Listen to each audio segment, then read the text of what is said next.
Hello student, I am Rahul, so your math teacher from Sinam Academy and host Satna, and today's topic some application of a trigonometry and part 3 example 4 में हम solve करेंगे from a point P। यहाँ पे क्या है from a point, यहाँ पे एक पॉइंट है जो क्या है पॉइंट P है ऑन द ग्राउंड, वो ग्राउंड पे है। द एंगल्स ऑफ एलिवेशन, और यहाँ पे एंगल्स भी कौन सा बन रहा है, एंगल्स ऑफ एलिवेशन बन रहा है, मतलब हम नीचे से ऊपर देख रहे हैं। जब किसी चीज़ को हम नीचे से ऊपर देखते हैं तो एंगल ऑफ एलिवेशन बनता है। Of the top of the 10 metre tall building, और बिल्डिंग की जो हाइट है वहाँ पे वो क्या है 10 मीटर है। और एंगल्स कौन सा बन रहा है, एंगल्स बन रहा है 30 डिग्री। तो यहाँ पे हम पहले क्या, यहाँ से जहाँ तक हमने फर्स्ट पॉइंट तक यहाँ तक रीड किया है, इसको हम क्या करते हैं डायग्राम बना लेते हैं, क्योंकि इसमें आपको क्या करना पड़ता है डायग्राम बनाना पड़ता है। तो सॉल्यूशन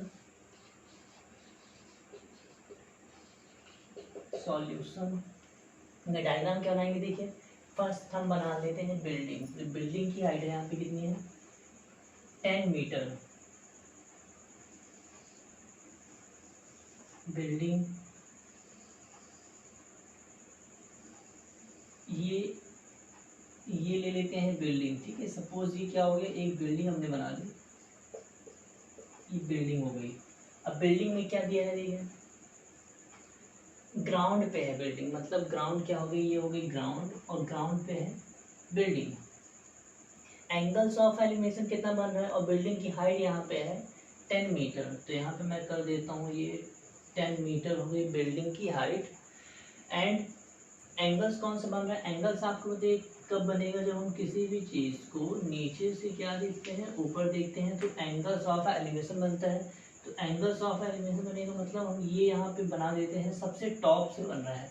कहाँ से बनेगा, top of the 10 metre tall building is 30 degree, मतलब ये जो टॉप को जो दिया है, टॉप से ये एंगल्स ऑफ एलिवेशन बन रहा है। तो यहाँ पे कितने का एंगल बन रहा है, ये हो गया एंगल 30 डिग्री का एंगल बन गया। अब नेक्स्ट हम पढ़ लेते हैं, a flag is the hosted at the top of the building. अब बिल्डिंग के टॉप में क्या लगा हुआ है, फ्लैग लगा हुआ है। यहाँ पे बिल्डिंग का जो टॉप पार्ट है, इसके ऊपर क्या है, बिल्डिंग के टॉप में एक फ्लैग भी लगा है, तो हम यहाँ पे फ्लैग भी बनाएंगे at the top of the building and angles of elevation. अब उस फ्लैग में भी क्या बन रहा है, एंगल्स ऑफ एलिवेशन बन रहा है। Top a flag is hosted at the top of the building and angles of elevation, मतलब एंगल्स ऑफ एलिवेशन भी बन रहा है, और टॉप में क्या है फ्लैग भी है। Top of the flag stop from P. अब यहाँ पे हम स्टार्टिंग में दिया होता है कि पॉइंट हमको पी भी बनाना है, तो हम यहाँ पे बना देते हैं पॉइंट पी। स्टार्टिंग में भी दिया हुआ था पॉइंट पी के लिए, तो यहाँ पे भी हम क्या बनाते हैं, एंगल जो होगा उसमें पॉइंट पी बना देते हैं। पी इज क्या है 45 डिग्री। अब फ्लैग स्टॉप मतलब क्या होता है, मतलब फ्लैग किस में लगा है, एक पोल में लगा होगा, पोल का जो ऊपरी पार्ट होगा। जैसे हम यहाँ पे पहले फ्लैग बनाते हैं, बिल्डिंग का जो टॉप है इसमें हम बनाते हैं फ्लैग, ये हो गया फ्लैग स्टॉप। अब इसमें हम क्या बनाना है, फ्लैग बनाना है, ये हम फ्लैग बना देते हैं, ये हो गया फ्लैग। अब बिल्डिंग, ये फ्लैग का जो सबसे ऊपरी पार्ट है कौन सा, आपकी बुक में भी डायग्राम ये ले लेते हैं। अब इससे कौन सा बन रहा है, एक एंगल बन रहा है। कहाँ से बन रहा है, टॉप से बन रहा है। Top of the flag stop point P, ये पॉइंट पी है, और ये फ्लैग का सबसे टॉप पार्ट है। कितने का एंगल बन रहा है, 45 डिग्री का बन रहा है। तो मैं यहाँ पे इसका क्या करता हूँ, 45 डिग्री का इसमें एंगल बना देता हूँ, ये 45 डिग्री का, और यहाँ से यहाँ तक का जो एंगल है वो क्या है 45 डिग्री है। तो देखिए यहाँ पे फाइंड क्या करना है, find the length of the flag stop, मतलब जो फ्लैग स्टॉप ये जो दिया है, ये यहाँ से यहाँ का जो डिस्टेंस है ये आपको फाइंड करना है। फ्लैग स्टॉप की टोटल हाइट क्या है, लेंथ क्या है, and the distance of the building from the point P. देखिएगा बिल्डिंग क्या है, ये बिल्डिंग हो गई, यहाँ पे मैं नाम भी दे देता हूँ, बिल्डिंग राइट कर देता हूँ यहाँ पे, ये हो जाएगी बिल्डिंग,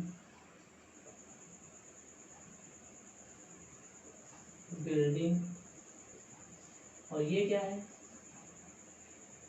ये फ्लैग स्टॉप, ये फ्लैग स्टॉप हो गया। और ये क्या हो गया, बिल्डिंग। अब आपको यहाँ पे क्या करनी है, इस बिल्डिंग की भी हाइट बतानी है। और बिल्डिंग कहाँ से कहाँ तक है, यहाँ से यहाँ तक बिल्डिंग है। कहाँ से कहाँ तक है, यहाँ से यहाँ तक। और ये है बिल्डिंग, यहाँ से यहाँ तक ये पूरी बिल्डिंग है। और फ्लैग स्टॉप कितना है, ये यहाँ से यहाँ तक है, ये फ्लैग स्टॉप। तो हम पहले यहाँ पे लिख लेते हैं ABC कुछ लिख लेते हैं। यहाँ पे देखिए P है, तो हम कर लेते हैं यहाँ पे PQR। तो यहाँ पे करेंगे PQR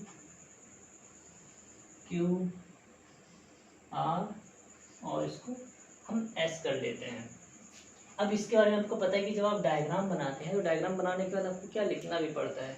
तो हम यहाँ पे लिखते हैं, हम वो राइट करेंगे, लेट लेंगे जो हमने स्टार्टिंग में यहाँ पे जो हमको यहाँ पे फाइंड करना है। तो देखिए फाइंड को क्या करना है, find the length of the flag stop. तो हम फ्लैग स्टॉप से ही स्टार्ट करेंगे लिखना। तो let the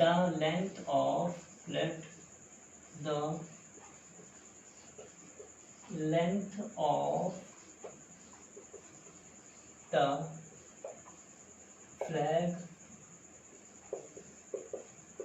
flag stop P क्या है, देखिए length of the flag stop क्या है, ये है, यहाँ से यहाँ का है, ठीक है। तो क्या है RS, या फिर आप SR भी कर सकते हैं। And the distance of the building from the point P, ये बिल्डिंग हो गई, बिल्डिंग से पॉइंट P का आपको ये डिस्टेंस भी बताना है, ये डिस्टेंस भी कितना है, तो ये भी ऐड करते हैं। And the distance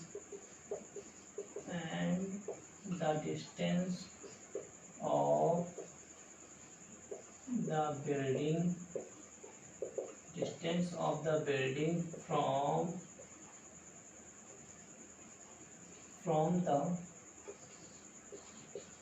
from the point P इस कितना है, यहाँ से यहाँ का जो डिस्टेंस वो कितना है हमारे पास PQ। हम यहाँ पे PQ ले लेते हैं। अब हम यहाँ पे क्या लेट लेंगे, अब देखिएगा जो हमारे पास यहाँ पे जितना चीज़ दिया हुआ था वो तो हमने जो हमको फाइंड करना था वो तो लेट कर लेते हैं। अब हमारे पास जो चीज़ गिवन है, गिवन क्या है बताइए, ये बिल्डिंग की हाइट, हमारे पास बिल्डिंग की हाइट गिवन है कि बिल्डिंग की हाइट हमारे पास क्या है 10 मीटर है। तो राइट करते हैं बिल्डिंग की हाइट क्या है, देखिए यहाँ पे भी है, ये बिल्डिंग की हाइट क्या हो गई 10 मीटर। तो राइट करते हैं the building height,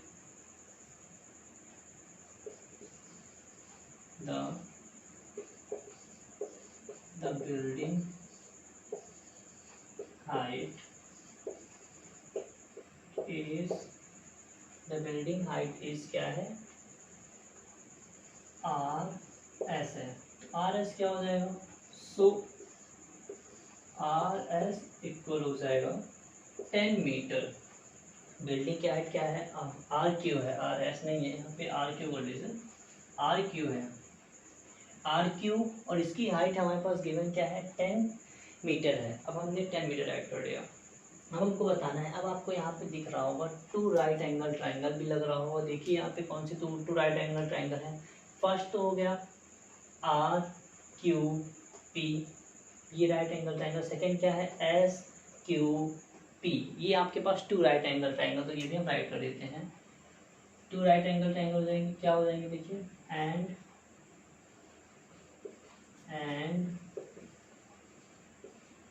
there are two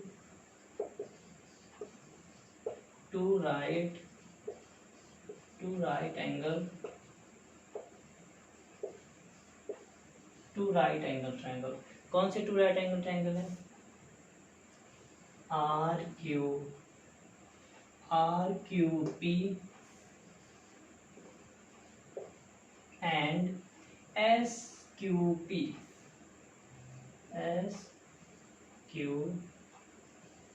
ये हो गए हमारे पास 2 right angle triangle.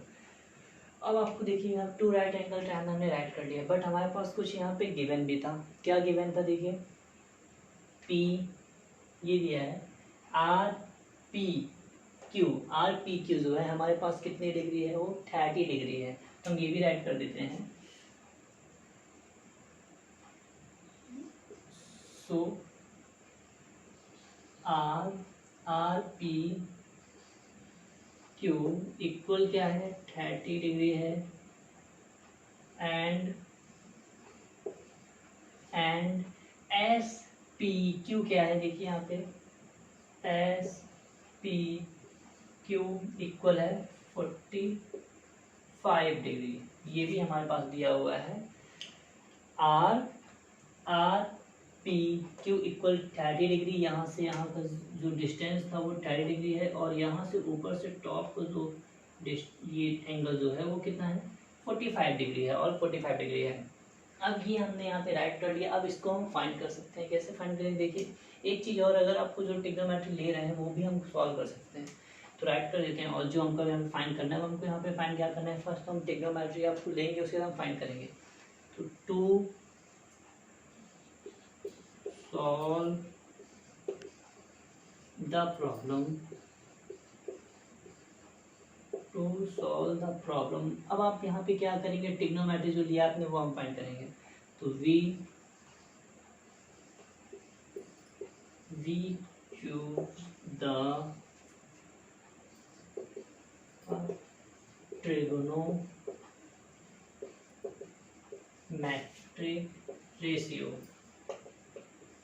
Trigonometric ratio देखिए यहाँ पे हम क्या लेंगे, आपको केवल यहाँ पे किसके बारे में बात की जा रही है, परपेंडिकुलर एंड बेस। हमें किसके बारे में बात की जा रही है, ओनली परपेंडिकुलर, ये परपेंडिकुलर है।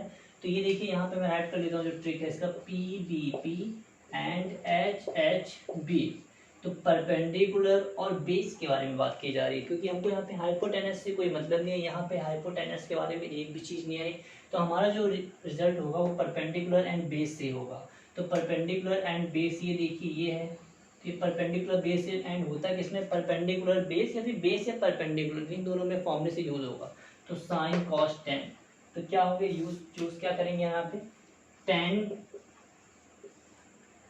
टेन थीटा और फिर कॉट थीटा, दो में से कोई एक ही यहाँ पे हम यूज करेंगे, या फिर टेन थीटा होगा या फिर क्या होगा कॉट थीटा होगा।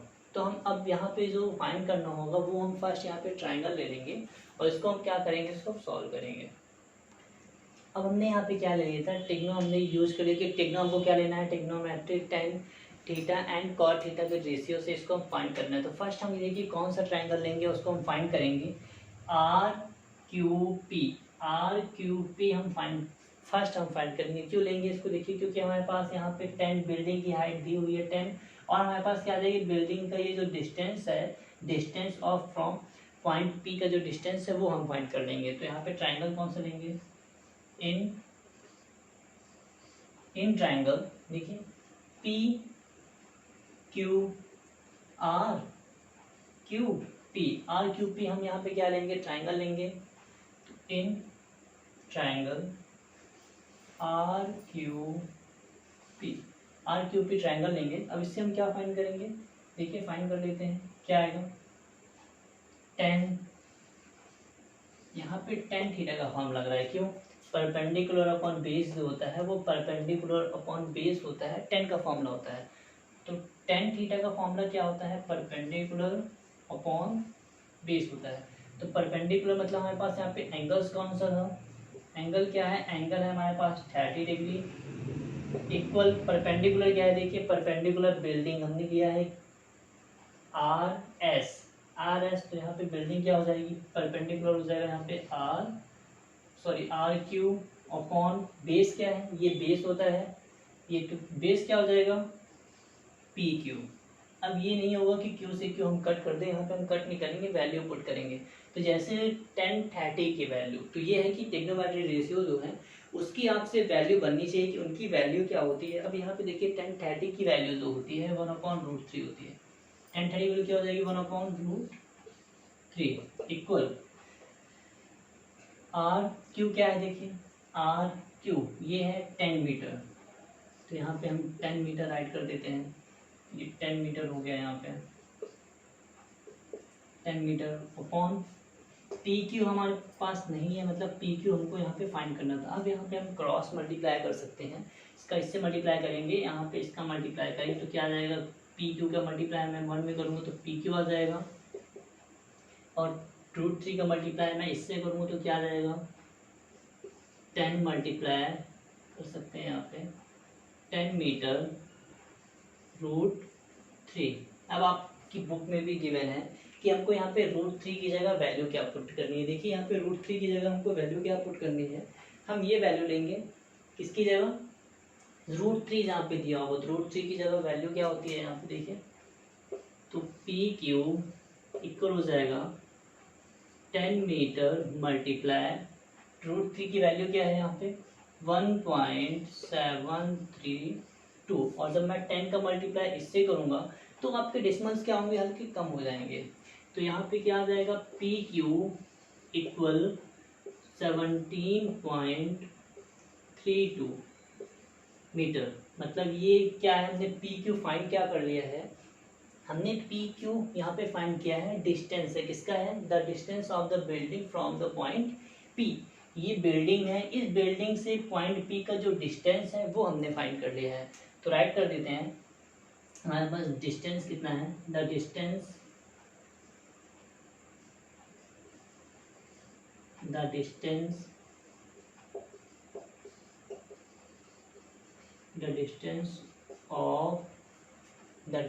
of the building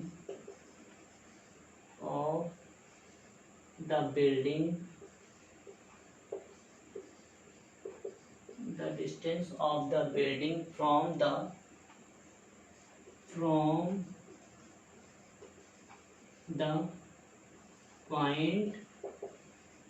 point P is यहाँ पे क्या आ गया 17.32 मीटर। तो फर्स्ट हमने फाइंड कर लिया the distance of the building from the point P, ये तो फर्स्ट कंप्लीट हो गया। अब इसके बाद हमको क्या फाइंड करना था, ये भी हमको फाइंड करना है एस आर फ्लैग स्टाफ की जो हाइट है ये क्या है। तो अब इसके लिए हम क्या फाइंड करेंगे, इन ट्राइंगल क्या लेंगे, देखिए इन ट्राइंगल क्या लेंगे आर क्यू पी, क्योंकि आर क्यू पी लेंगे तो इससे क्या होगा, हमारे पास बिल्डिंग भी आ जाएगी, और बिल्डिंग की वैल्यू दी हुई और हमारे पास बेस हमने ये भी फाइंड कर लिया है। तो इससे हमारे पास क्या होगा, हम इसकी वैल्यू हम फाइंड कर सकते हैं। तो हम यहाँ ये वाला क्या लेंगे, ट्राइंगल एस क्यू पी ले लेंगे।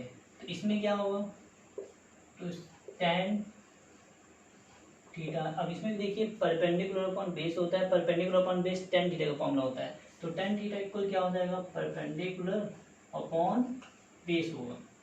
तो अब यहाँ पे क्या हो जाएगा, tan थीटा इक्वल हो जाएगा, यहाँ पे अब थीटा की जगह हम क्या लेंगे, अब हमारे पास ये ऑल हम यहाँ पे डायग्राम दे रहे हैं, ऑल परपेंडिकुलर बेस आ रहा है, तो इसके लिए यहाँ से यहाँ का जो दिया हुआ था एंगल वो क्या है 45 डिग्री है। ये ऑल ये एस से यहाँ का जो डिस्टेंस है देखिए यहाँ से यहाँ का टोटल 45 डिग्री था। तो यहाँ पे क्या आ जाएगा 45 डिग्री। कल परपेंडिकुलर क्या है, परपेंडिकुलर अगर हमारे पास ऑल आ जाएगा तो कितना परपेंडिकुलर हो जाएगा, देखिए जब आप यहाँ पे देखेंगे कितने परपेंडिकुलर होंगे वहां पे हम उतने राइट करेंगे। तो परपेंडिकुलर यहाँ पे देखिए कितना है, यहाँ से एस से क्यू, तो एस क्यू ऑन बेस क्या है, बेस तो हमारे पास पी क्यू ही था, पी क्यू।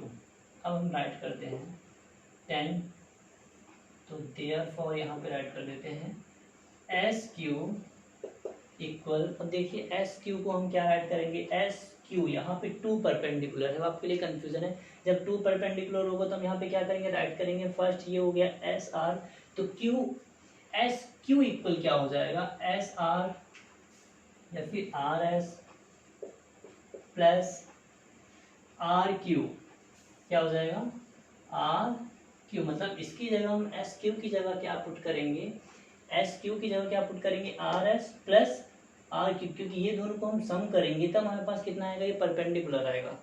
तो राइट कर देते हैं यहाँ पे 1045 की वैल्यू हो जाएगी 1, 1045 की वैल्यू होगी 1 इक्वल, देयरफॉर करके आप साइड में भी राइट कर सकते हैं, देयरफॉर 1045 डिग्री इक्वल 1 हो रहा है। ये आपने ट्रिग्नोमेट्री रेशियो में फाइंड किया है। यहाँ पे क्या आ जाएगा, देखिए एस क्यू की जगह क्या पुट करेंगे हम, R S plus R Q and upon में क्या है, पी क्यू है। अब आपके पास अगर यहाँ पे कोई वैल्यू है तो हम वहाँ पे पुट कर सकते हैं। जैसे देखिए हमारे पास क्या है वैल्यू, 1 इक्वल आर एस, ये तो हमको फाइंड करना था, आर एस का डिस्टेंस फ्लैग स्टॉप हमको फाइंड करना था, बट हमारे पास आर क्यू है। तो आर क्यू हम कितना पुट करेंगे यहाँ पे, R S plus R Q कितना है, देखिए आर क्यू 10 मीटर है, मतलब आर क्यू बिल्डिंग की हाइट है, तो ये हमारे पास है 10 मीटर अपॉन में पी क्यू कितना है, पी क्यू अभी हमने फाइंड किया था, तो पी क्यू की वैल्यू क्या आई थी हमारे पास 17.32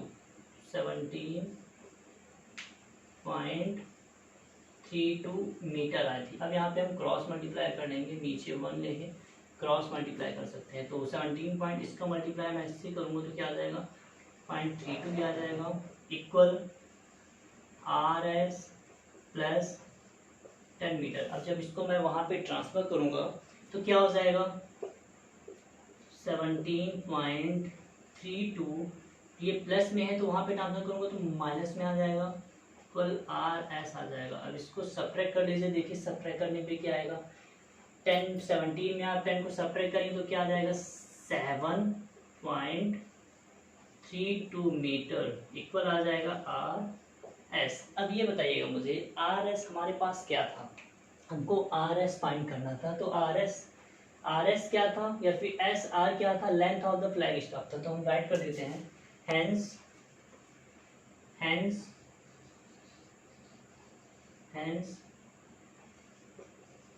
the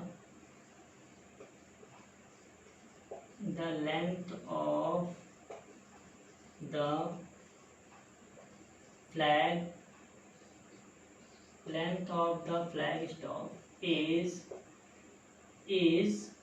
क्या है, अभी हमने क्या फाइंड किया था, is 7.32 मीटर। ये भी हमने क्या फाइंड कर लिया, हमने 2 चीज यहाँ पे फाइंड की, the distance of the building from the point P and the length of the flag stop भी हमने 7.32 फाइंड कर लिया। अब हम फाइंड करेंगे एग्जांपल नंबर 5, बट एक चीज़ और आपको मैं बता देता हूँ, इससे पहले एक चीज़ और मैं बता दूंगा आपको कि ये आपको फाइंड करने के लिए आप कौन से क्वेश्चन आप इसको फाइंड कर सकते हैं। अगर आपने ये फाइंड कर लिया है तो कौन से क्वेश्चन आपसे बन जाएंगे।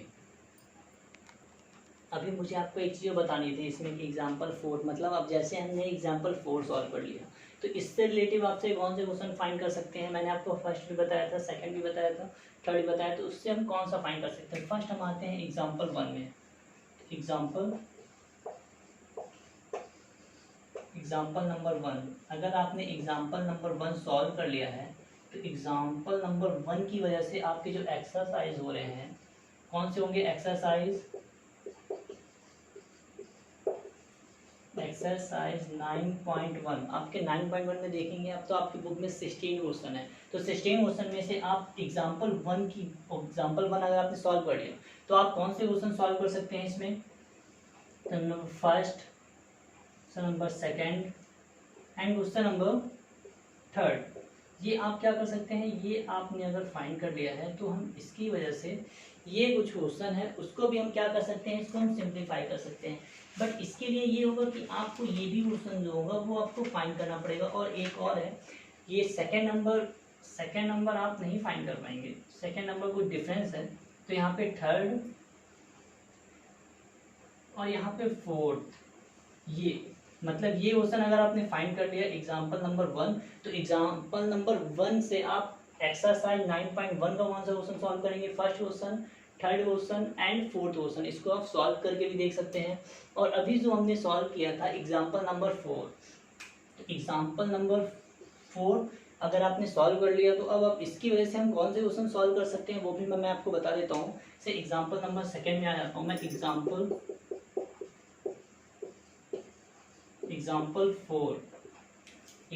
4 आप सॉल्व करोगे तो कौन से आपसे कंप्लीट हो जाएंगे, एक्सरसाइज 9.1 तो क्वेश्चन नंबर ये आपको जब ये एग्जाम्पल बताया था तो उसके लिए आपको क्या करना है, अपनी बुक आपको ओपन भी करना है। जैसे यहाँ पे है question number 7 and question number 8, ये दोनों क्वेश्चन आप फाइंड कर सकते हैं किसकी वजह से, एग्जाम्पल नंबर 4 की वजह से। अगर आपने एग्जाम्पल नंबर 4 सॉल्व कर लोगे आप, तो ये आपसे जो क्वेश्चन नंबर 7 है एंड 8 है, ये भी हम क्या कर सकते हैं, फाइंड कर सकते हैं। तो ओके, थैंक यू स्टूडेंट।